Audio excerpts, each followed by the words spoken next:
The story kicks off in a swanky VIP delivery room where a woman is chillin', casually flipping through a magazine, waiting to have her baby. But her patience wears thin, and she snapping at the nurses to hurry up and get the baby out, still half focused on that magazine. Moments later, the sweet sound of a baby's cry fills the room. A staff member rushes out, cheerfully congratulating the grandfather. Guests gather round, showering Mr. Louu with warm congratulations. He thanks them politely for their kindness, and then, curious, he asks one of the maids where Shikuan is. She tells him the young master is busy dealing with some business down on Earth. His face darkens right away, fury bubbling over at his son's absence as he calls him a good-for-nothing. Suddenly, a strange, piercing scream echoes from inside the delivery room, startling everyone. Mr. Louu jumps up, clearly anxious, demanding to know what's going on in there. Inside, the mother's eyes go wide with shock as a blinding light bursts out of nowhere. When the grandfather and his attendants rush inside, they freeze in disbelief. The dazzling light is coming straight from the newborn, his tiny body crackling with arcs of golden lightning. To everyone else, it's a miracle, but for the baby, it's something else entirely. In his mind, he smirks, thinking no one would ever guess a simple commoner like him ended up reborn in such a powerful family with a divine sense awakened. A system screen flashes before his eyes, confirming the activation of a lightning-type divine sense, already at seal power level. The grandfather can barely believe what he's seeing. His grandson was born with a power he himself never even dreamed of. His cane drops from his hand as he shouts in astonishment over this unmatched divine talent. Overjoyed, he lifts the newborn high, proudly proclaiming that the Louu clan has welcomed a once-in-a-generation prodigy. Yet, deep inside, the baby's brewing his own plans. He vows to grab everything from the clan and make sure his so-called father never gets another shot at life. Meanwhile, the maids whisper in awe that this young master smiles instead of cries, an omen of something extraordinary. The elder vows with pride to throw the full weight of the clan into raising this child. But inside, our little hero's mind is racing with thoughts. He reflects on the past 6 months since that scumbag killed him. It still feels like a bizarre dream. Just a month ago, he was killed by her husband, only to be reborn as this baby in her belly. The woman, now his mother, had been drinking a special tonic brewed by one of her loyal maids. The instant the liquid touched her lips, golden light radiated from her body. Because of that, he gained an incredible gift: accelerated growth. Astonishingly, he'd already reached dank level while still in the womb. He couldn't help but be amazed at the huge gap between powerful clans and regular folks. Average people would risk their lives for the strength he now had naturally before even being born. But this ability puzzled him. Accelerated growth? No records of that anywhere. 2 months later, he faced a dangerous absorption crisis sparked by his mother's original embryo. But luck was on his side. Using his accelerated growth, he fully consumed the original embryo and absorbed its power, gaining an innate lightning-type divine sense. Lightning was rare and seriously powerful. That thought energized him. He swore to use every resource the family had to nurture his body and power until he stood at the absolute top. 3 months later, his lightning divine sense had already reached an intermediate stage. Meanwhile, far from his little world, a very different scene played out. Women's high heels and scattered underwear lay all over his mother's bedroom floor. On the bed, tangled feet and whispered warmth filled the air. His mother lay with a blonde-haired man, totally unfazed by the fact she was pregnant. The man nervously asked if she wasn't scared. She replied coolly, saying their marriage was strictly a political move. Meanwhile, our protagonist inside the womb heard every word. The blonde-haired man doubted the child was even his, but the woman ignored him, urging him on passionately. The noise and intensity of his mother and her secret lover's affair sent ripples through the unborn child's energy, shaking him to his core. His lightning divine sense had already reached an intermediate level. Meanwhile, a completely different scene was playing out beyond the walls of his tiny refuge. High heels and scattered lingerie were strewn across his mother's bedroom floor. On the bed, tangled feet and hushed whispers filled the space. His mother lay there with a blonde-haired man, paying no mind to the fact she was pregnant. The man nervously asked if she wasn't scared. She replied calmly, saying her marriage was just a political deal. But inside her womb, the fetus, our main character, heard every word. The blonde-haired man wondered if the baby was even his, while the woman ignored him and encouraged him to keep going with fiery passion. The drama between his mother and her secret lover stirred the unborn child's energy. Absorbing everything, he felt a frustrating wave wash over him. In a burst of annoyance, he unleashed a surge of energy that made his mother gasp, complaining that it felt like being burned from the inside out. By the 6th month, his power had already hit its peak D rank, and he fully grasped his mother's unique constitution. One day, a handsome man stood silently, staring at the woman's belly, impatience written all over his face as he wondered when the child would finally arrive. Inside, the unborn baby opened his eyes and shot the man a glare full of pure hatred. In his mind, The man was nothing more than filthy mud. Suddenly, a flash from his past life hit him. He remembered the day he'd been warned about terrifying beasts. One of his comrades, badly wounded, pleaded with him, calling him Brother Louu, begging him to escape while he still could. The friend cried out for help, trapped and desperate, but the young man could only stand there and watch. That day, his friend was ripped apart by a monstrous creature. His screams echoed as the beast devoured him whole, while Louu stood frozen, watching every agonizing second. With a twisted smile, the traitor gave the order, feed the beast and form the spirit core. His eyes sparkled with wicked delight as he watched the scene, savoring every second of his victim's despair. In that moment, the young man noticed it, a massive spike hurtling toward him with deadly speed. Before he could react, his former companion shoved a giant branch straight through his chest, hoisting him into the air without a shred of mercy. He looked down at the gaping wound, stunned by the betrayal. Laughter burst from the scumbag, sharp and mocking, ringing through the air as he savored the moment. He sneered, "This is what happens when fools overestimate their own strength." The young man was thrown aside like trash, his body broken. With his strength fading, he accused the traitor of using him as nothing more than bait to feed the monsters. As darkness closed in, one thought gripped him tightly. What would happen to his little sisters? Memories flooded back him saying goodbye to one of them, promising he'd be back soon. He remembered grabbing his weapon and stepping out for what felt like just another mission, leaving 3 innocent girls behind in that small house. That night, beneath the pale moonlight, the sisters stared out the window, whispering to each other, wondering when Big Brother would finally come home. Back in the present, deep inside the womb, the reborn hero seethed with rage. His heart burned with a single vow, to destroy the one who tore him away from his family. Gathering his energy, even as a fetus, he focused his power and threw a devastating punch outward. The blow landed squarely, slamming into his so-called father's face with a force no one expected. The man was hurled backwards, crashing to the ground in agony, utterly stunned by the invisible strike. Following that, the mother gasped in pain as the baby inside her belly started kicking fiercely. Meanwhile, the traitor's father lay on the floor, clutching his face, still trying to process what had just happened. The woman groaned in frustration, complaining that the child was already causing trouble before even making his debut. Worried, the grandfather quickly ordered the nurse to check on what was happening inside the delivery room. The nurse hesitated for a moment, then explained that the young master's talent was extraordinary, causing his development to accelerate far beyond normal. Suddenly, mid-explanation, she froze, realizing the baby was about to be born. The mother, writhing in pain, screamed for someone to send for the best delivery team immediately. Inside the womb, the boy thought sadly, remembering that in his past life his strength had only reached peak D level, yet now, even before birth, he was already on the verge of a breakthrough. A month later, the Louu family held a grand feast to celebrate the newborn. Influential families from all over southern Xia arrived bearing lavish gifts, eager to honor the clan's future heir.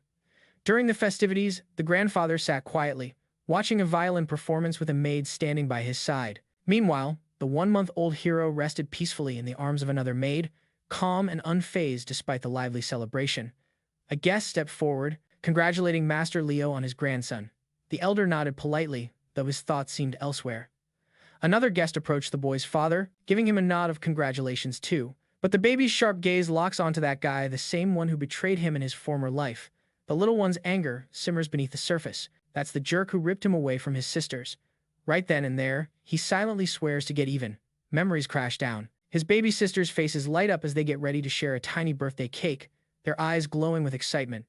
In his past life, he'd been on the phone with Brother Chen, who was impatiently yelling at him for being late to a mission. He apologized, but Chen just scoffed, secretly thinking he'd hired him only because rumors said the guy was desperate for cash. Chen told him to start using his brain, and the young man thanked him for the job offer. Meanwhile, back home, his sisters waited eagerly for him to come back and finally try the cake. He said goodbye to one of them, promising he'd just be gone for work and would return soon. With that, he grabbed the weapon from his bag and stepped outside, leaving the 3 little girls anxiously waiting, looking out the window that night at the moon, whispering their wish for their big brother to come home fast. Elsewhere, deep in a shadowy forest, a mysterious glowing portal flickers. A man approaches, a cigarette hanging from his lips. It's the same guy who congratulated young Master G at the banquet earlier, young Master G himself, the presumed head of some shady, secretive operation, surrounded by his loyal crew. Calmly, young Master G asks for an update on their mission. One of his men quickly reports they've been inside for a while and the beast should be well fed by now. Happy, young Master G praises old Chen, complimenting how well he works and saying he must have been raised right. Then, turning to the woman beside him, He says all of this was done just for her. She just scoffs, calling him nothing but another lowlife from the G family, grasping at straws to climb the social ladder. Ignoring her jab, the traitors head toward the glowing portal, ready to leave that bleak, barren place behind.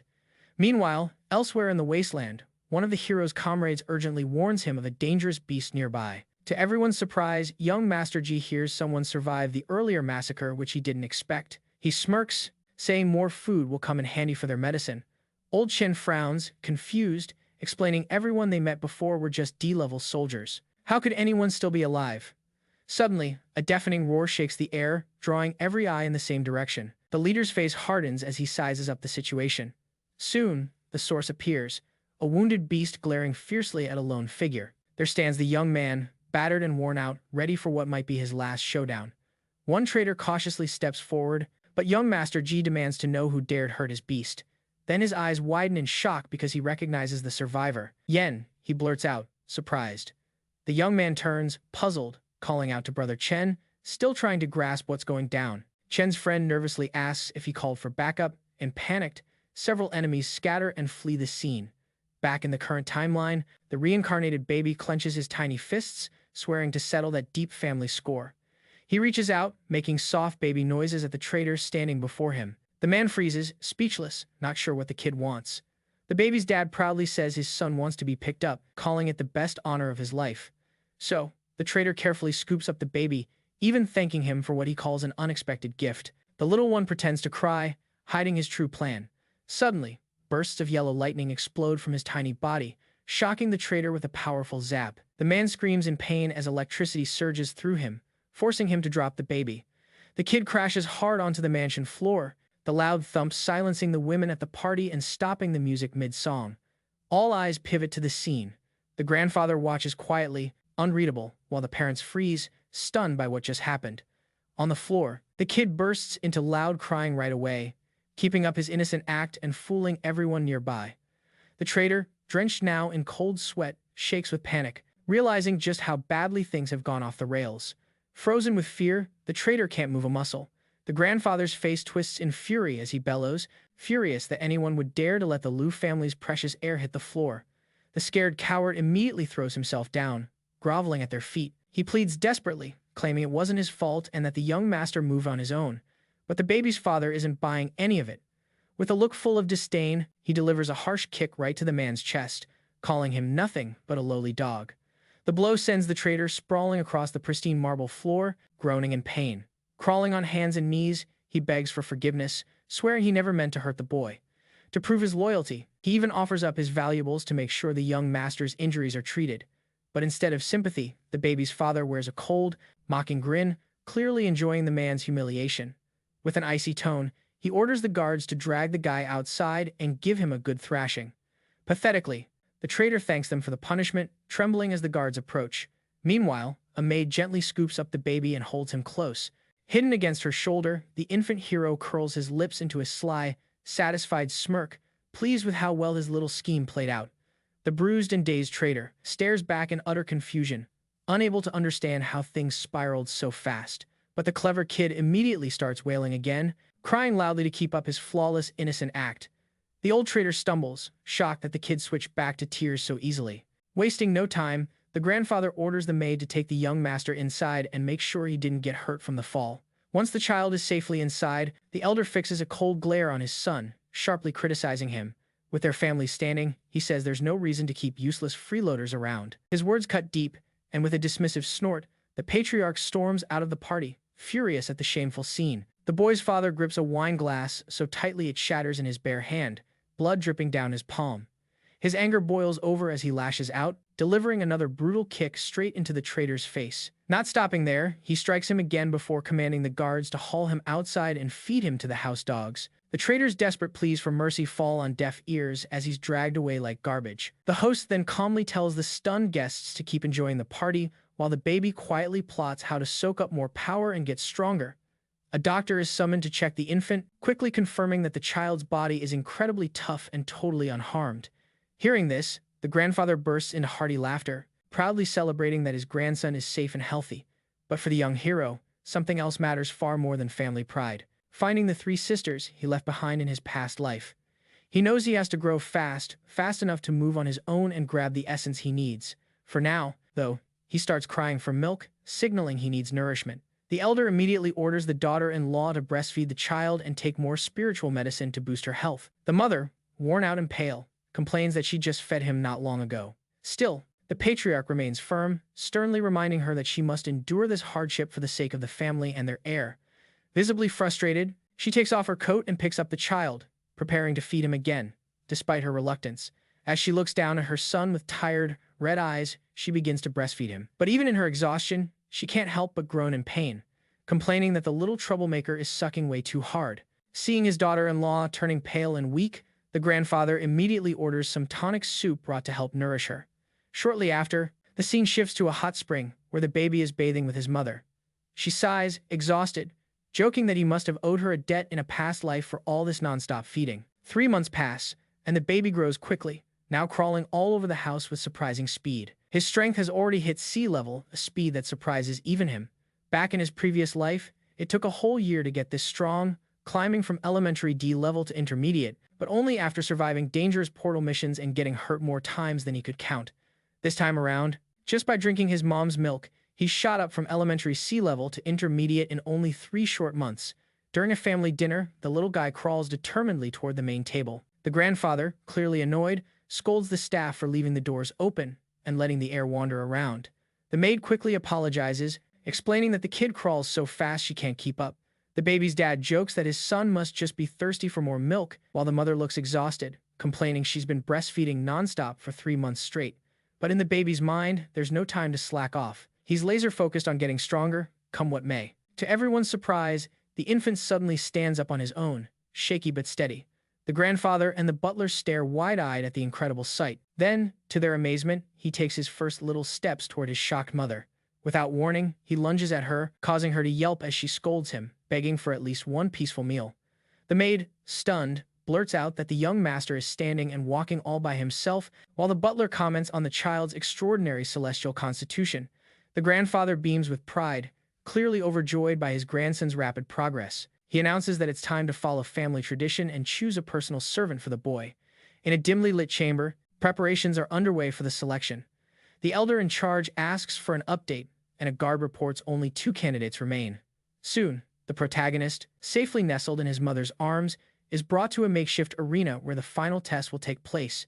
He watches closely, then suddenly freezes, his eyes widening in shock. Among the candidates, he recognizes one. Inside the arena, a small girl with white hair stands defensively, her face laced with fear. Opposite her, a blonde girl rushes forward, shouting as she prepares to strike. The baby's mind races. Why is she here? His body reacts on instinct, glowing brightly as he activates his lightning-type divine power. In a flash, a bolt arcs out, striking the blonde fighter. She's blasted off her feet, crashing to the ground, knocked out cold, leaving everyone stunned by the surprise attack. The white-haired girl wastes no time, lunging forward to snatch the bread. She devours it hungrily, crouched in the cell's corner as if nothing else in the world exists. Watching from his crib, the baby stiffens in panic, silently praying that no one will find anything odd about what just happened. But instead of suspicion, the grandfather bursts out laughing, declaring his grandson has way more fighting spirit than his own father ever did. The baby breathes a sigh of relief, thinking being a kid definitely has its perks. Adults sure know how to cut you some slack. The elder then decides right then and there that the little girl will become the young master's personal attendant. He orders that she be cleaned up and taught proper manners. But the girl shows no interest in appearances, still eating fiercely like nothing else matters. Meanwhile, the baby beams happily from his crib, calling out to his new servant with a big, innocent grin. The butler steps forward, explaining her role. She's a death servant, meaning her sole job is to protect the young master at all costs. The white-haired girl simply nods, silently accepting her new fate. The butler adds that she must always stay by the master's side and train in martial arts while he sleeps. Shortly after, the butler leaves, closing the door behind him, while the girl remains in the baby's room to start her duties. The young protagonist excitedly calls to her and points at himself with a huge, innocent smile. But instead of loyalty, she pulls out a knife, her face twisting with pure hatred and vengeance. The baby freezes in panic, trying to speak, but only managing baby sounds. The girl hisses through clenched teeth that she'll end his life to avenge her older brother's death. With a swift movement, she lunges forward, knife ready to strike the defenseless infant. But with a surprising burst of agility, the baby dodges the strike, hopping out of the crib and leaving a glowing trail behind him. The girl's eyes go wide with shock as he suddenly appears right beside her, moving way faster than she ever thought a newborn could. As she steadies herself, a green aura explodes from her body, swirling with gusts of wind. The protagonist is amazed to discover she has a rare wind-type divine sense. She rushes forward, wind cutting through the air, but he instantly counters by summoning his lightning power to shield himself. The clash of wind and lightning lights up the room in vibrant flashes, energy colliding in a dazzling storm. Inside, the baby grits his teeth, thinking how intense it is to use this much power with such a fragile little body. Suddenly, a clever idea hits him. Instead of overpowering her, he lowers his thunder divine sense to its gentlest level, crafting a tiny lightning spear. It strikes her squarely, sending a jolt through her that freezes her right where she stands. The girl falls to the floor, trembling as the electric current still sparks across her nerves. The baby exhales in relief, though clearly drained from the effort. Meanwhile, the girl lies stunned, her body twitching from the shock. The baby carefully moves closer, reaching for the knife's sharp edge. With intent, he pricks his tiny finger, letting a drop of blood fall. Using it, he quickly scribbles a message on the floor, proud of his quick wit and ability to communicate despite his limits. The white-haired girl glances down and reads the message, finally catching on to its meaning. The baby then stretches his arms wide, signaling for a hug, hoping to show he means no harm. But she charges at him again. Only then does he remember she can't read yet. Dodging fast, he panics, knowing if anyone sees her attacking him, her fate will be sealed. Meanwhile, down the hallway, the traitor clutches a wooden box tightly as he walks through the mansion. A flashback hits him. The man coldly told him he was only alive because he was still useful. Grateful but humiliated, the man had bowed, thanking the young master for mercy and promising to work harder. He spent everything he had at auction buying a rare item, desperate to win the baby's favor and save himself. Now, nearing the nursery, he hears the young master's voice and pauses, curiosity sparking about what might be happening inside. Pushing open the door, he steps in and calls out the name Louu family heir. But what he sees freezes him in place. The baby and the girl are darting wildly around the room, chasing each other in total chaos. Seeing his chance, the infant protagonist's eyes darken with cunning. A plan forms instantly. Grabbing the servant's hand mid-swing, he redirects the knife, channeling a surge of lightning straight into her forehead. The shock makes her seize up, and she collapses onto the rug, unconscious. Seizing the moment, the baby snatches the falling knife and without hesitation, stabs his own shoulder. Blood sprays as he finishes his twisted but perfect setup. The traitor stares, frozen in shock, unable to process what he's witnessing, screaming in terror. The baby then tosses the bloodied knife directly at him. Instinctively, the man catches it, staring horrified at the blade now stained with blood. In his shock, he fumbles and drops the precious wooden box he brought as an offering. The baby doesn't waste a second, takes a deep breath, and lets out a loud, heart-wrenching wail, dramatically collapsing on top of the unconscious girl. By the time others rush in, led by the grandfather, the traitor stands trembling, holding the bloody knife, while the white-haired servant lies unconscious on the floor and the baby cries in pain. The elder and his son freeze, their faces tense as they take in the chaotic scene. The baby keeps crying loudly, clinging to the fainted servant as if protecting her. The grandfather's fury explodes instantly. He points accusingly at the traitor, yelling that he dared to attack the Louu family heir. Panic-stricken, the man throws the bloody knife to the floor and desperately tries to talk his way out, insisting it's not what it looks like. But the baby's father isn't buying it. His fist connects with the man's face, knocking him back as he roars about harming his son. Swallowing his panic, the traitor blurts out that the girl was the attacker and he only stepped in to protect the baby. Still, the infant keeps up his tearful act while the accused man bleeds and pleads, desperation breaking his voice. He swears to the elder that he's telling the truth, but his words fall on deaf ears. The father's patience snaps once more. Another punch lands hard on the man's jaw, followed by an angry demand. "Where's the gift you brought?" Frantically, the traitor scrambles to find the box he dropped in the chaos. Meanwhile, the elder commends the unconscious white-haired girl for risking her life to protect his grandson and orders the staff to take her away to rest.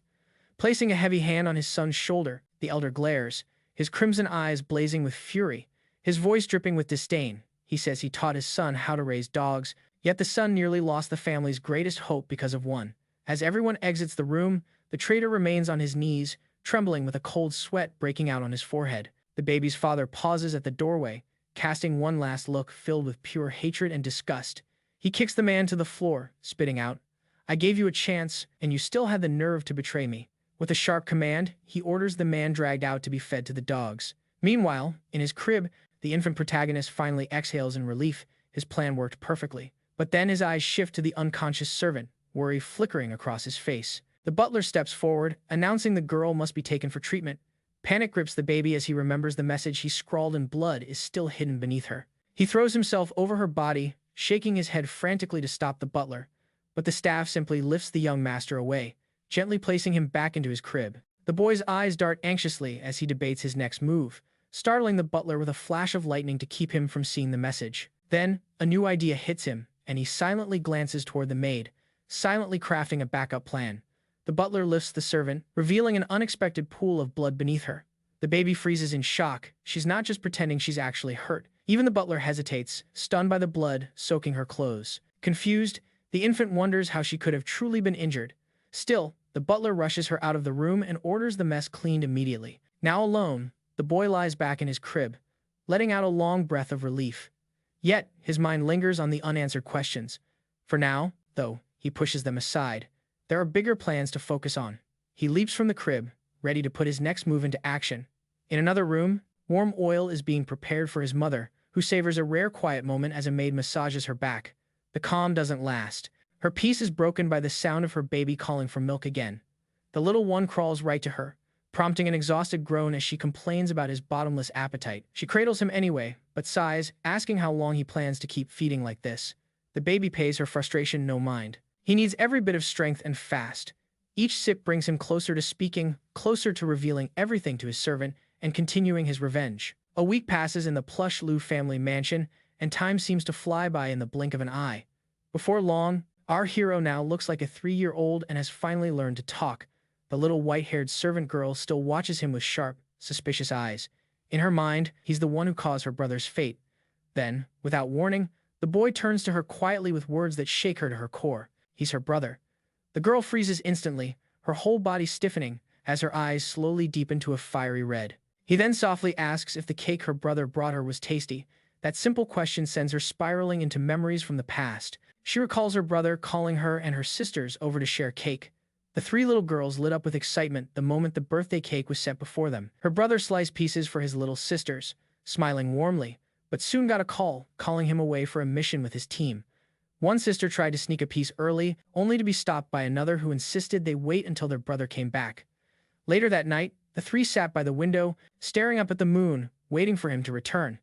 In that moment, his aged face appeared reflected in the full moon's glow, blending perfectly with his current youthful look. His eyes softened, a tender smile forming as tears began to well up.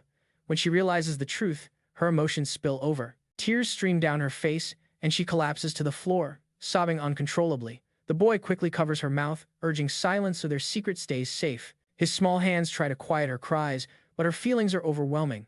Without hesitating, she wraps her arms tightly around him, holding on like she might lose him if she lets go. Her voice trembles as she asks if the little boy before her is really her beloved brother, but his tiny frame strains under her grip, and he lets out a breathless protest. In this small package, her hug almost feels like too much. Finally, she releases him. Our guy wobbles a bit, still catching his breath.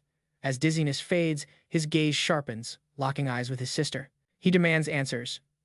Grabbing her shoulders, he presses to know how she ended up here and where their other sisters are. His questions come so fast, she struggles to keep up. Overwhelmed, she begs him to slow down. Eventually, they steady themselves, ready to share everything that's happened. She starts to explain. That day, he left for a mission and never returned. In her memory, the 3 starving sisters huddled close, eyes fixed on the moon, quietly wishing their brother would come back soon. One wondered why he was taking so long. The youngest even asked if maybe he had abandoned them. He'd never been gone this long before. Determined to find him, she set out to search. She made her way to the mission headquarters, only to discover he had disappeared.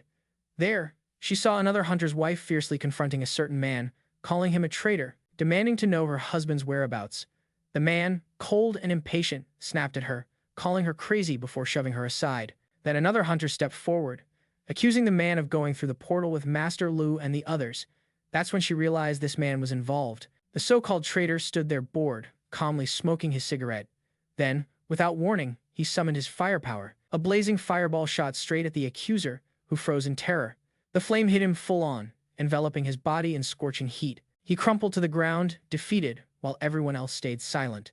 The traitor warned them not to spread gossip about Master Louu, saying the mission was high risk.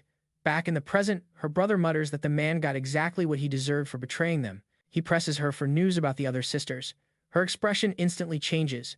Anxiety floods her eyes, then tears fall harder this time. Her brother stares in shock, caught off guard by her breakdown. Through her sobs, she says all she ever wanted was revenge for what happened to him. Just then, it happened. Out of nowhere, demons poured in. A portal ripped open, and chaos exploded. People scattered, desperately fleeing as the invasion began. That demonic wave still haunts her deeply.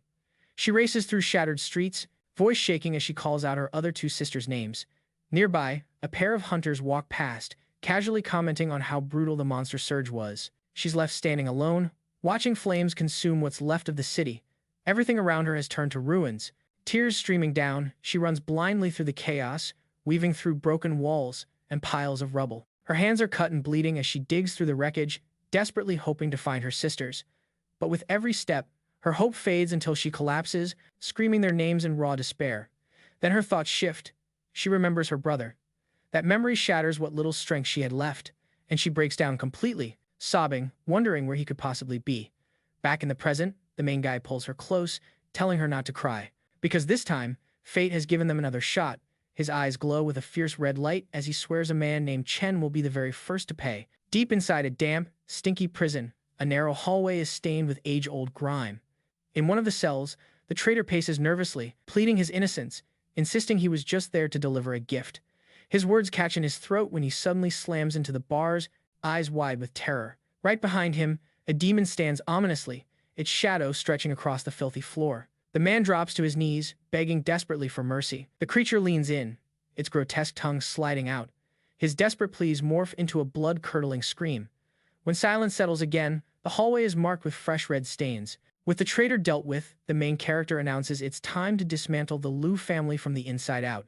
His sister, wiping the last of her tears away, nods firmly, promising to follow his lead no matter what.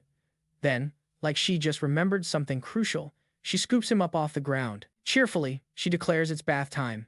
He protests loudly, yelling that he's her brother, not some kid to be carried around like this. But she just grins and explains that she's now his personal maid, and this is part of her daily duties. Taking no chances, she marches toward the bathroom, carrying him as he kicks and screams like his life depends on it. The scene shifts to the bathroom where the boy stands on a small stool, puzzled about what's happening, as the girl calmly sets everything up like it's the most normal thing in the world. She steps closer and tells him it's time to get undressed. He quickly insists he can handle it himself, but she ignores him. With a playful smile, she snatches his clothes away in one quick move. Glancing down, she teases him, saying his little elephant print looks adorable. Hearing that, tears prick his eyes from pure embarrassment, and he feels like he might just disappear on the spot. Mortified, he shouts at her to stop staring, reminding her that this is totally uncool. She just laughs, saying now that she's bigger, it's her turn to give him a bath. The main character stares in disbelief, demanding to know what she thinks she's doing as she starts taking off her own clothes. He quickly covers his eyes, overwhelmed by the awkwardness. Wrapped in a towel, she steps into the tub with him, leaving him completely frozen. As she washes him, she starts talking about how the common people suffer while the rich squander resources without a second thought. Hearing this, the main character's expression hardens. He says firmly, "Justice is something you've got to take into your own hands." His voice holds a strong determination to change the unfair world around them. Moments later, she offers to scrub his little elephant print again, making him mildly panic. He refuses right away, but she goes ahead anyway, saying it's her duty as his personal maid to take care of him properly. They keep teasing and bickering until the bath finally ends. Now lying on the floor like a defeated soldier, the boy stares blankly as his sister calmly folds his clothes and puts them away like it's no big deal. Inside, he feels completely humiliated. Being the older brother but treated like a helpless kid is more than he can stand. She notices something's off and asks him directly, but he turns away, ignoring her. Hurt by his coldness, she says he's never been this harsh with her before. To skip the awkward silence, he stands up and says he's not angry anymore, adding that he has something important to ask. She brightens right away, telling him to ask whatever he wants. He asks if she's awakened the wind element ability. She nods, confirming it. His eyes widen in surprise. The youngest known awakening was at 12 years old, yet here she is, much younger and with zero training. He wonders how she did it, but she admits she isn't sure. She explains a strange panel appeared, showing her stats and guiding her to unlock her power. Hearing panel from her shocks him. He immediately remembers his own system, the one that shows his thunder abilities, and wonders if hers works the same way. In his mind, he races wondering how she got a panel and managed to awaken so young. She notices him drifting off and asks if something's wrong, but he waves it off. Instead, he tells her that since she's awakened, she needs to train hard to get stronger. With a look of determination, she promises to train as much as she can. He smiles softly, patting her head, saying that out of all his sisters, she's always been the most responsible. Suddenly, a knock raps on their bedroom door, and they both freeze. A maid steps in and announces dinner is ready. He mentioned that the master had asked their mother to prepare some milk for him. She then handed a baby bottle filled to the brim to the main character's sister, who stared at it in surprise. Taking the bottle in her hands, she glanced at her brother, who was already approaching with a new plan cooking up in his mind. He told her they had to use every advantage the Louu family had to get stronger as fast as possible. The girl frowned, saying she was already training as hard as she could. With a sly grin, he told her to open her mouth and promised she'd soon discover the secret to gaining more power. Though hesitant, her curiosity won out, and she did as he asked. Without warning, he placed the bottle to her lips and told her to drink. She obeyed, sipping the milk while he watched closely. Almost instantly, a faint purple aura began swirling around her, making her eyes widen in amazement. She asked why such incredible energy was flowing through her so easily. The main character explained that their mother's unique constitution could turn crystals into a pure energy-like substance, something even elite squads struggled to get during missions. Yet, their mother could produce this essence endlessly, basically making her a living fountain of strength. The revelation left his sister speechless. She noted that nothing like this was ever mentioned at the academy. The main character's expression hardened as he guessed that noble families were hiding countless secrets while manipulating others to fight their battles for them. Determined, he declared they would uncover every hidden truth. His sister then offered the bottle back to him, suggesting he drink some, too, but he shook his head, telling her to finish it first and push her own limits before he did. With that, he turned and walked away, muttering that he was going to eat something as well and leaving her to keep drinking. When he entered his mother's room, the maids exchanged puzzled looks, wondering why he had come back so early. The scene shifted to him feeding directly from his mother while she relaxed in the household pool. The woman grumbled that she had given him plenty of milk already, yet he just kept drinking without stopping. One maid quickly instructed the others to prepare more medicinal meals for their lady. Inside, the main character vowed that their journey of revenge was starting now. He and his sister would shake up and overturn the entire order of the heavens themselves. Thunder rumbled overhead as he swore to turn the Louu family's world upside down. Back in his bedroom, he crawled across the floor with laser focus, searching for something important. Meanwhile, the scene shifted to a memory of the traitor in a full panic. He was shouting wildly, claiming the gift had been in his hands just moments ago as he frantically searched around. At that moment, the main character crouched down, peeking beneath a piece of furniture. There, he spotted a small box that the traitor must have dropped. A sly smile spread across his face as he picked it up, convinced that anything this well-guarded had to be valuable to the family. He popped the lid open, and a brilliant blue glow washed over his youthful face. Inside rested a large azure crystal. He muttered to himself, wondering if it might be a magic beast crystal.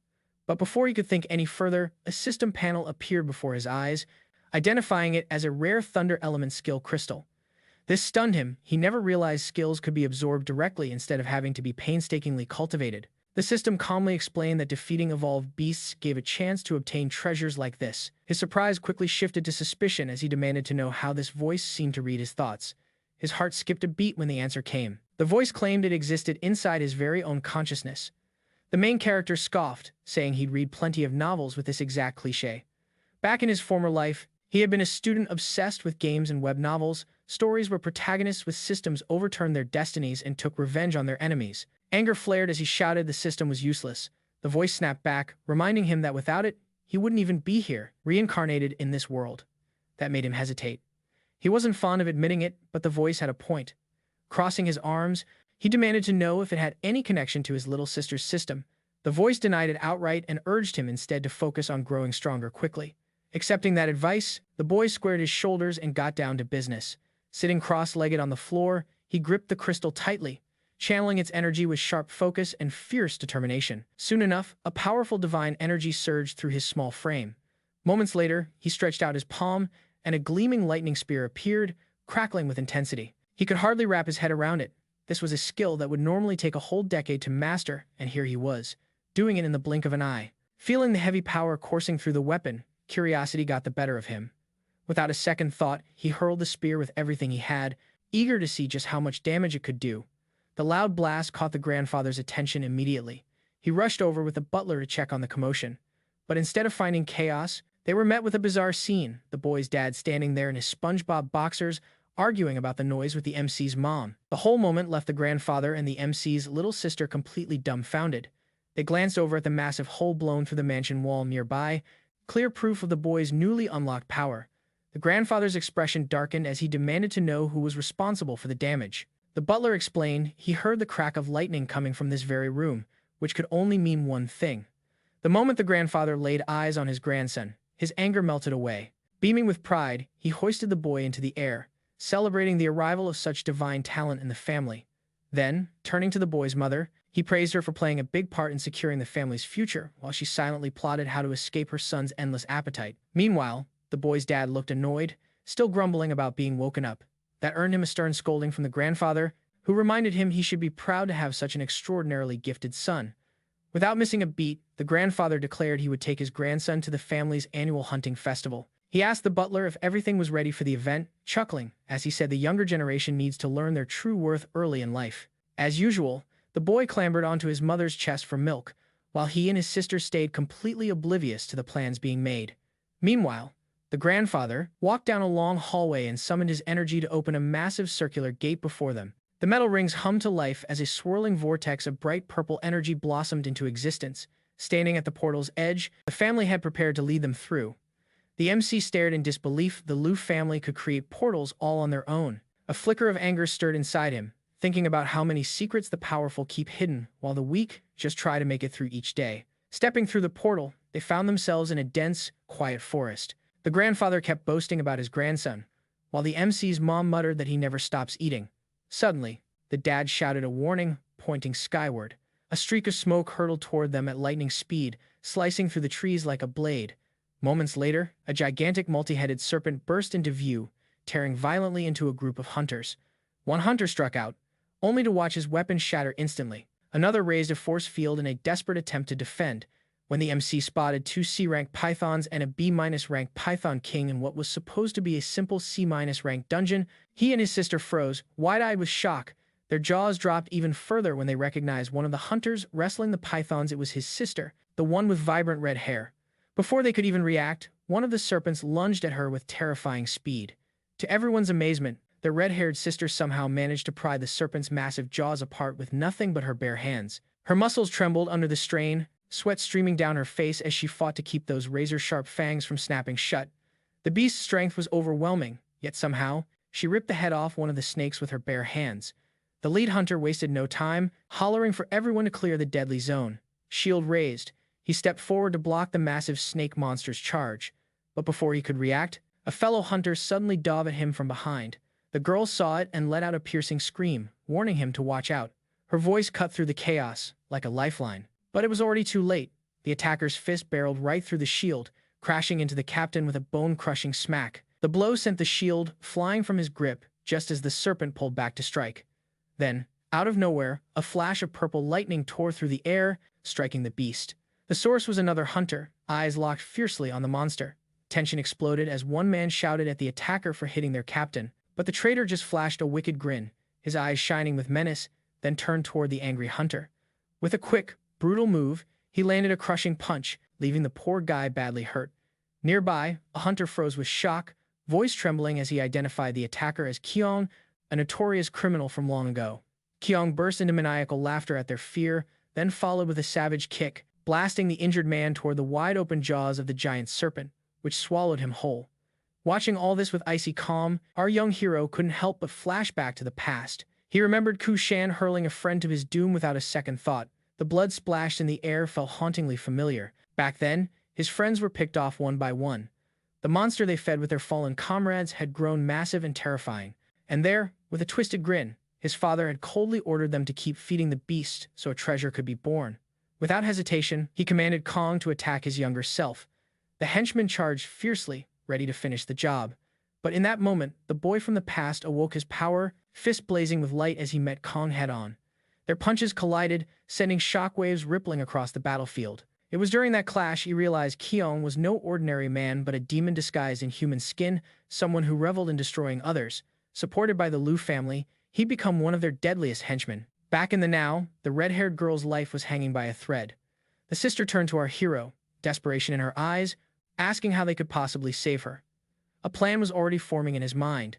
Turning around, he began feeding once more, which immediately irritated his mother. She looked baffled and annoyed, asking what on earth he thought he was doing. With a mouth full of milk, the hero suddenly made a strange face, then spat it all right onto his mother's clothes, leaving her utterly stunned. Disgusted and angry, she yelled at him for making such a mess and tossed him into the air without a second thought. The sudden commotion caught the grandfather's attention, his face darkening with fury. But just before the boy hit the ground, his older sister sprang forward. She caught him with ease and landed gracefully, cradling her little brother gently in her arms.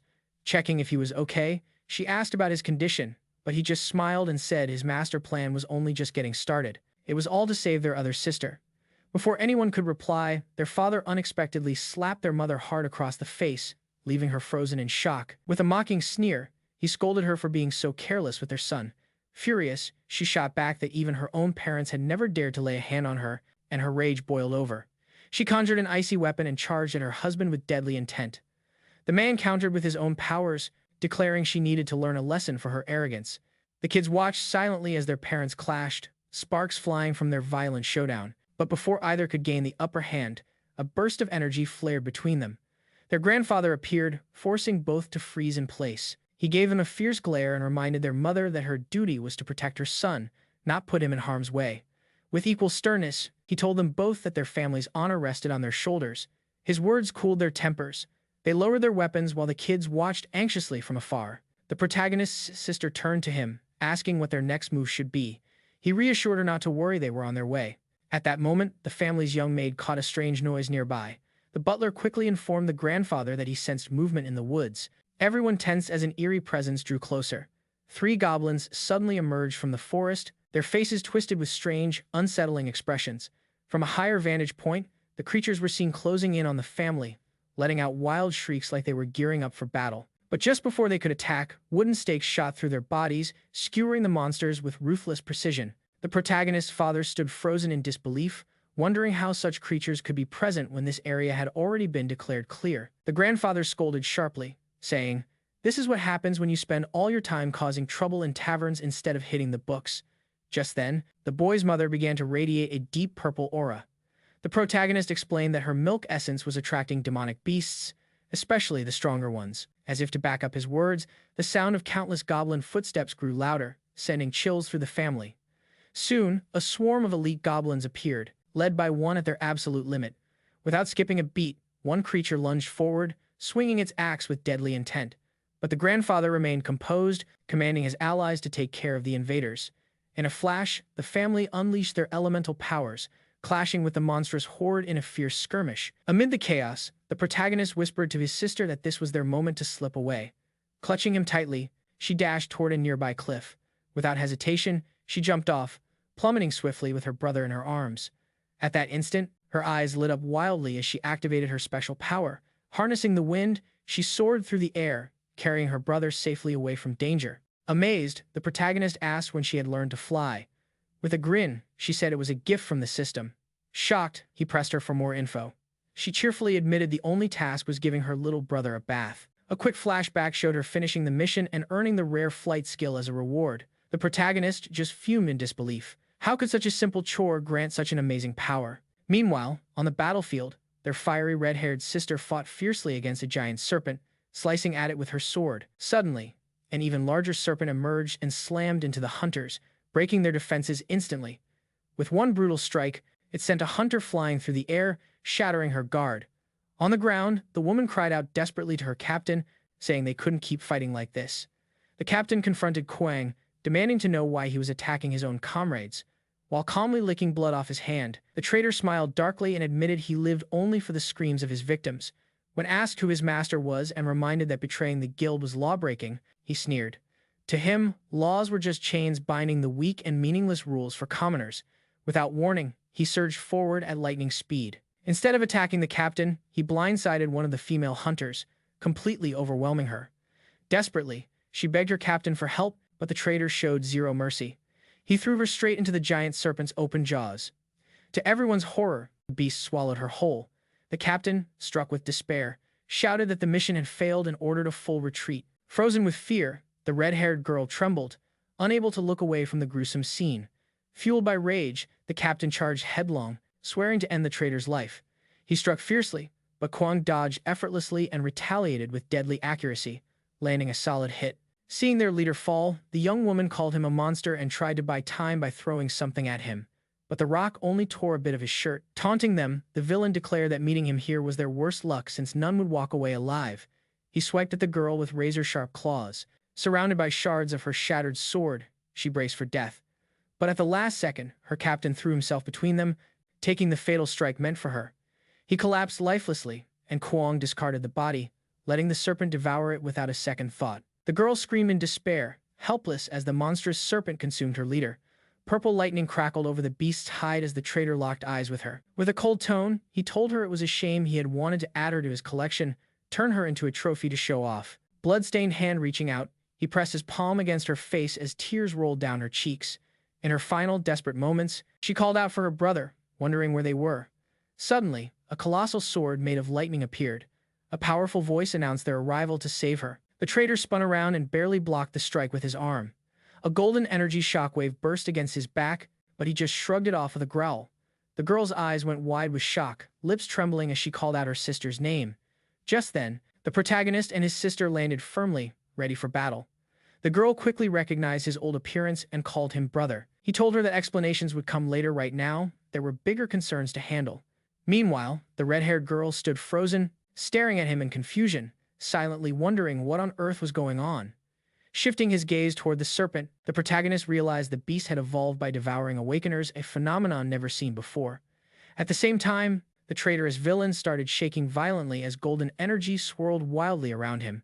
With a sudden burst of power, he broke free from his restraints, escaping instantly. His eyes narrowed as he sneered, mocking, "Is that really the young master standing there with just his little servant girl?" So, the three siblings stood shoulder to shoulder, prepared to face their enemy head-on. The red-haired girl, still puzzled, demanded how they even knew about her and why they brought the younger girl along.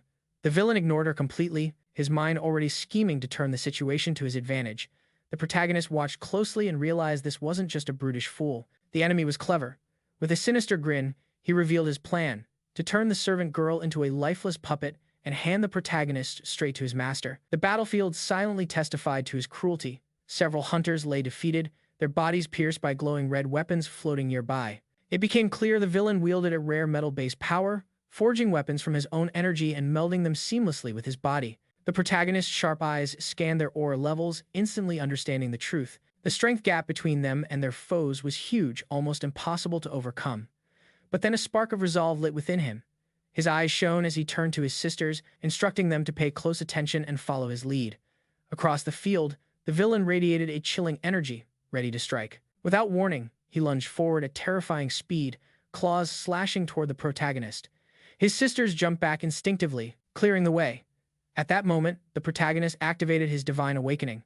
Lightning crackled to life as radiant yellow energy burst outward. His body emanated overwhelming power. The protagonist unleashed his lightning abilities, moving with blinding speed to dodge the villain's attacks. The enemy froze briefly, eyes wide. He recognized the technique, a forbidden move he had seen before. Memories flooded back, recalling a past fight where he defeated someone using that very skill. Suddenly, the realization hit. This child standing before him was connected to that old rival. Laughing aloud, he marveled at the wild coincidence. But the protagonist's small frame couldn't handle the intense strain of such divine power. His movements faltered, knowing he only had one shot left. Summoning his last strength, he called out his sisters' names to signal the real plan. Hearing him, the villain turned his attention to the noise. Right then, the red-haired sister appeared, hoisting an enormous boulder overhead. Without hesitation, she threw it with all her strength. The massive rock crashed down, but the enemy just dodged, letting it slam into the ground and shatter violently.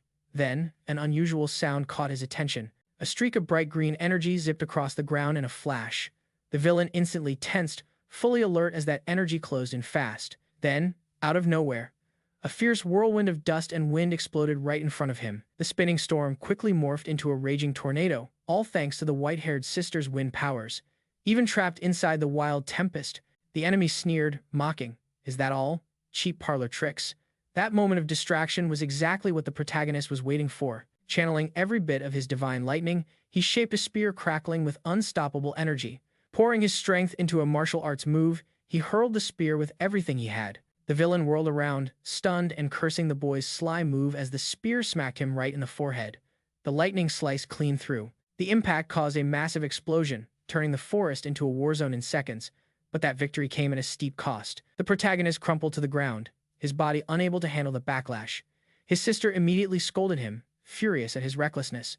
Both girls hovered anxiously over him, worried sick about his condition. Meanwhile, the villain, though hurt, grinned darkly, muttering that it didn't really matter. He swore he'd protect the young master by wiping out the two girls before him. With a cruel smile, he drew a razor-sharp blade and lunged forward at an alarming speed. The servant girl screamed a warning and threw herself in front of the red-haired sister, taking the hit head-on. The villain's blow slammed her body hard against a tree. Turning back to the red-haired sister, the man smirked. "Don't worry, you're next." His arms morphed, twisting into gleaming blades. He launched them at the girl, pinning her down with deadly accuracy. Leaning in close, he taunted, saying she'd make perfect bait for his scheme. But just before the lethal strike landed, a bolt of yellow lightning zigzagged in, deflecting the attack at the very last moment. Growling, the villain turned his attention back to the fallen protagonist. Raising a small dagger, he plunged it deep into the boy's back, sending him sprawling helplessly onto the ground. The red-haired sister watched in horror, her heart breaking as her brother was struck down before her eyes. Finally breaking free from the villain's grasp, the red-haired girl scooped up her wounded brother. The enemy clenched his fist, sneering and mocking why the boy was so eager to meet his end. Despite his weakness and bleeding, the protagonist fired back that the villain was actually the one about to be defeated. Blood ran down the adversary's eye as he roared in rage at the child's defiance. Suddenly, a booming voice thundered from above, calling him an ungrateful mutt for daring to attack his master. It was the protagonist's grandfather, descending from the sky, eyes blazing with fury. In that instant, the villain realized the truth that the lightning spear wasn't just an attack, but also a clever signal to call the family. Smirking, the protagonist confirmed it was all part of his plan. A flashback showed what happened moments earlier. When the family arrived and saw the kids were missing, the butler reported the young master and the servant girl were nowhere to be found. The father grumbled that his son could already walk. Their grandfather barked orders at the men to find them immediately. Just then, they spotted the brilliant trail of light from the protagonist's earlier attack. Without a second thought, the grandfather activated his lightning powers and blasted forward at full speed, racing straight toward the signal. Arriving at the battle scene, the grandfather quickly assessed what was going on. The villain's confidence wavered, panic flashing through his eyes. His only option was to grab the protagonist as a hostage. He lunged at the siblings with desperate speed, but before he could reach them, the red-haired sister stepped in, summoning a staff to shield her brother. With a powerful strike, she blasted the villain backward, catching him completely off guard. Stunned, the villain glared at her with burning fury. Suddenly, the protagonist's father appeared, his anger focused squarely on the traitor. He spat that the villain was pathetic, a total failure. Without hesitating, he unleashed a devastating attack. The villain scrambled to escape, shouting that none of this was his fault. But before he could get away, one of the forest's gigantic beasts cornered him. With nowhere left to run, the creature lunged at him relentlessly, giving him zero chance to make it out alive. But the fight was far from over. The gigantic serpent began morphing, shifting into a dazzling, golden monstrosity.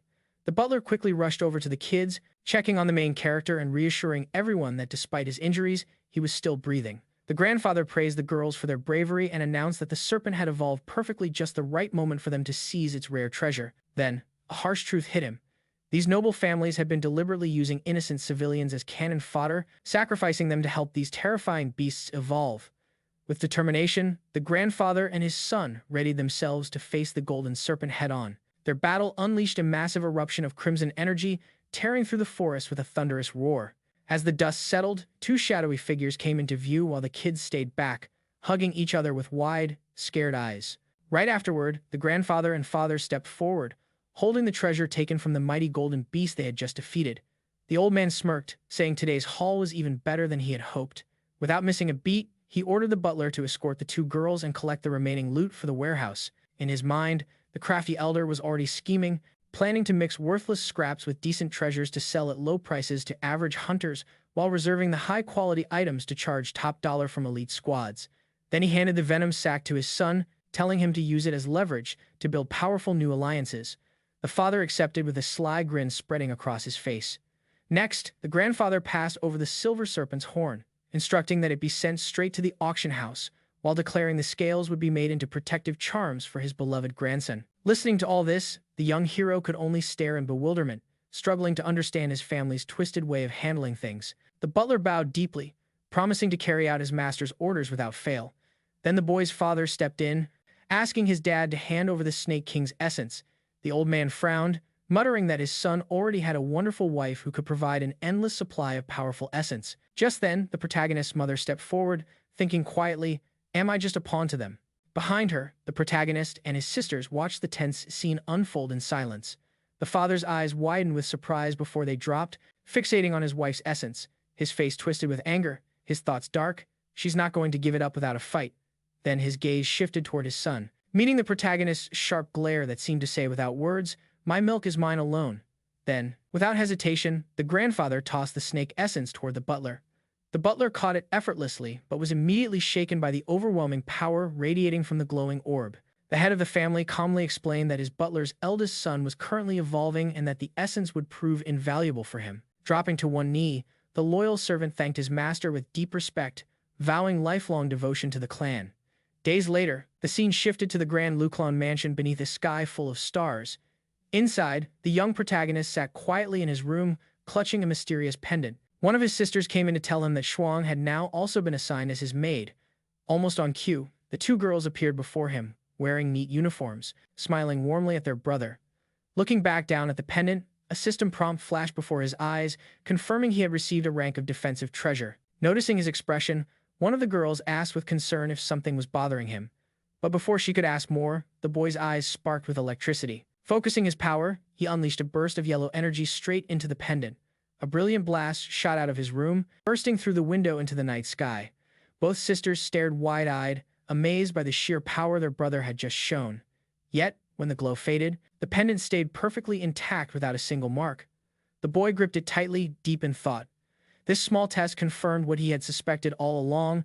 It turns out those beasts evolved by devouring awakened humans. This also reveals a harsh truth. The noble families intentionally use regular folks as bait, exploiting them to gather rare resources and exclusive gear, all the while pretending to be their protectors.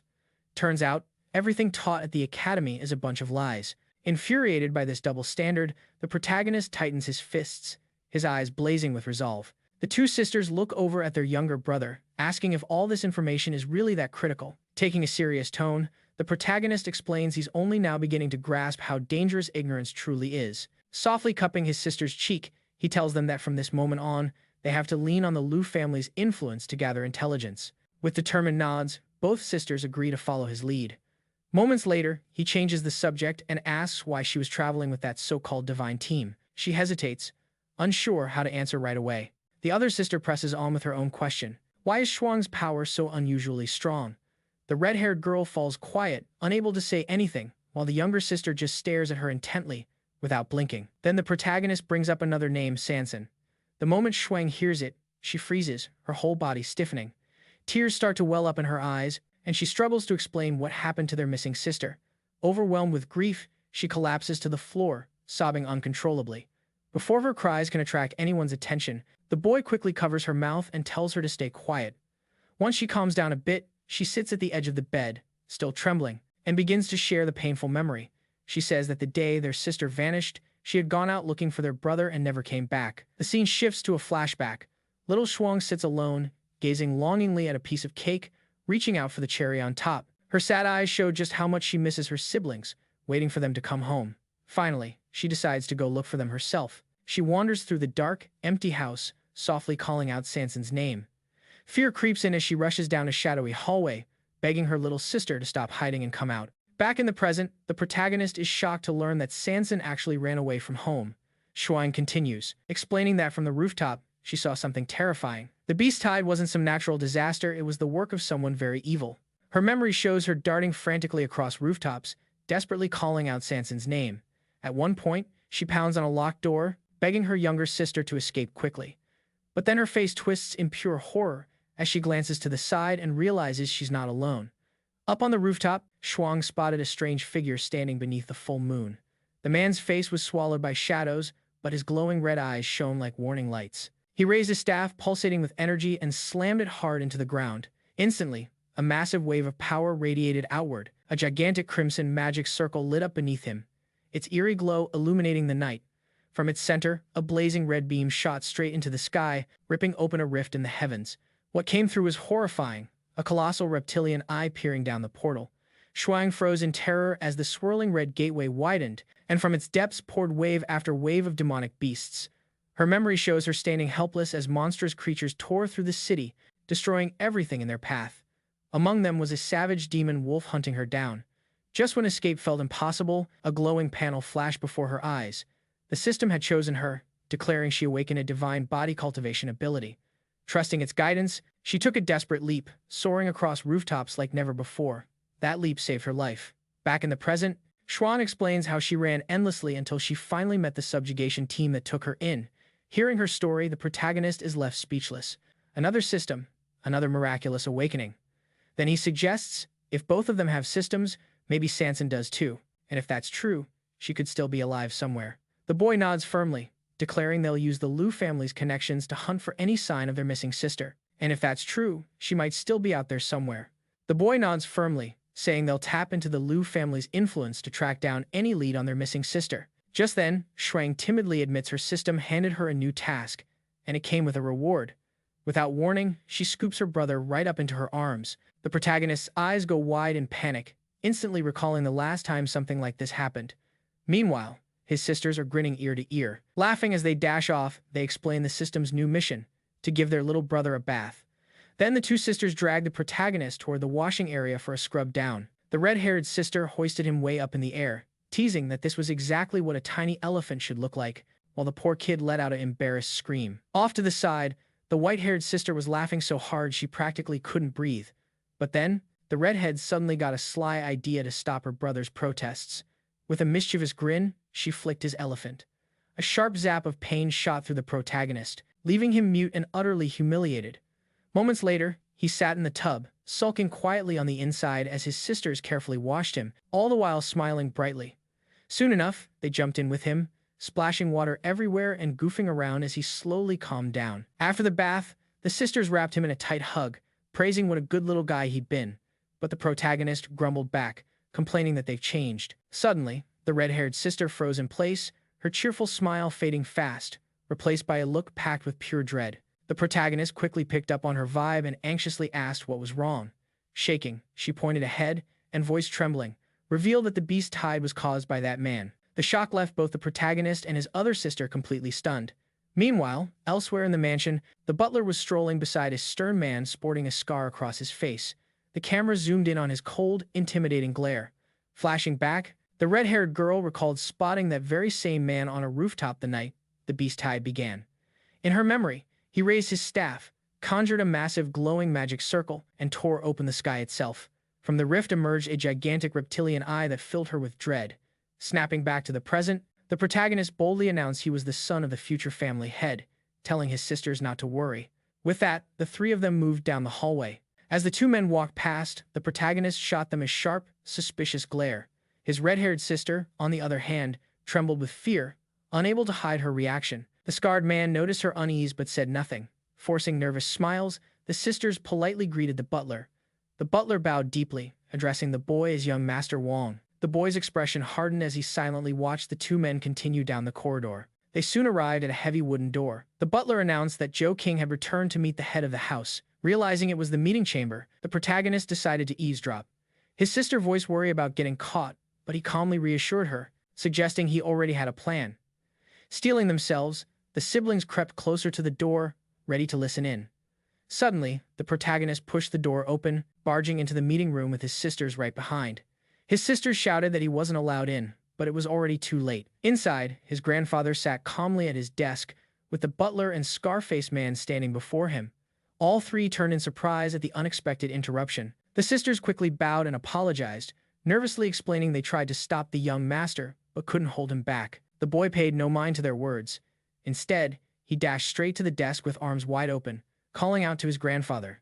The head of the Louu family smiled warmly, waving his hand to dismiss the girls and welcoming his grandson over. Pulling the boy onto his lap, he spoke proudly about the strength and influence of their family. Then his expression grew serious as he asked about the recent beast tides. The butler and the scarred man stood at attention, listening intently. The scarred man reported that new clusters of beasts had been spotted and could attack at any moment. Hearing this, the protagonist's face twisted with anger. In that moment, he realized the academy had been deceiving everyone. They're lying about the tides being natural disasters but sending students straight into deadly danger. A flashback hits him. A teacher insisting the beast tides are just natural events, claiming the awakened exist to shield the weak. Snapping back to the meeting, the butler announces he already arranged for the guild to offer missions with big rewards. The lure of fat paychecks will draw countless teams right into the trap. The grandfather praises him, reminding everyone the butler's family has faithfully served the Louu family for 3 generations. Nodding with satisfaction, he adds he's very pleased with the butler's work. At that moment, the butler subtly signals the scar-faced man, who immediately gets it. Dropping to one knee, he pledges his loyalty, declaring it an honor to serve the Louu family. The butler then thanks the master for his generosity, especially for the gift that helped his son reach the peak B rank. The family head smiles, ordering both men to proceed with the beast tide plan exactly as scheduled. The scarred man stays kneeling, accepting the command without hesitation. But the grandfather isn't done. He also commands preparations for expensive gear and lavish entertainment for the survivors. A quick flashback shows a younger family head relaxing in a hot spring surrounded by women, while a maid watches secretly from the shadows. Bowing deeply, the butler accepts every order without question. As night falls, the Grand Louu family mansion glows warmly under the moonlight. Back in their private room, the protagonist explains the family's cruel scheme to his sisters. He reveals how the Louu family manipulates the beast tides, opening portals, using ordinary folks as bait and sending awakened fighters into battle. Meanwhile, they hoard mountains of valuable resources for themselves. His sister, horrified, demands how they can be so heartless, asking if those victims aren't even considered human. With a grim look, the protagonist replies that, in the noble's eyes, only they are truly human. Everyone else is just livestock. The red-haired sister suggests exposing the Louu family's scheme to everyone, but the protagonist quickly shuts that down, explaining that even if they told the truth, nobody would believe them. That answer leaves the sisters uneasy, and they turn to their younger brother, asking what they should do next. With determination, the boy declares they're going to crush the Louu family's lackeys and put an end to the beast tides themselves. He motions for his sisters to lean in close as he whispers. The protagonist carefully outlines his plan while they listen intently. After explaining everything, he asks if they understand. The girls nod but still look tense, wondering if they can really overcome such powerful enemies. Confidently, the protagonist reminds them they have 3 weeks to prepare. The plan kicks off at the end of the month. Raising his baby bottle, he insists they'll need to get stronger before then. His sister looks at him, confused about what he means. But right then, he and the white-haired girl exchange a knowing look. Without hesitation, he presses the bottle into the redhead's mouth, catching her totally off guard. She drinks the milk, and immediately her eyes go wide as her power soars without any training. The protagonist grins and then dashes off, saying he's going to grab a bite too. While the sisters finish the milk, their mother meditates peacefully until her son suddenly barges in. With an exasperated sigh, she scolds him, calling him a greedy little glutton whose appetite never quits. 3 weeks later, the protagonist studies a glowing system screen, wondering if he's hit his limit. A new notification pops up, telling him he's unlocked a fresh skill. He mumbles in disbelief, wondering if he's about to become a host. For a moment, he even worries if regaining his strength means another 9 months back in the womb. But then he realizes this new skill isn't just for survival, it can be a deadly weapon too. The system shows him an illustration of how the technique can be directly unleashed on enemies. Then the door creaks open, and both sisters step inside, their expressions sharp and determined. All right, let's get this plan rolling. That wraps up today's recap. If you're digging this manhwa and want the next episode, be sure to smash that like button and hit subscribe so you don't miss out. And hey, drop a comment telling me which manhwa I should review next. I'm always looking at your suggestions. Meanwhile, check out the 4 latest recaps we've just posted on the channel. I'm pretty sure you'll enjoy them. Thanks a ton for watching and for all your support. Catch you in the next video.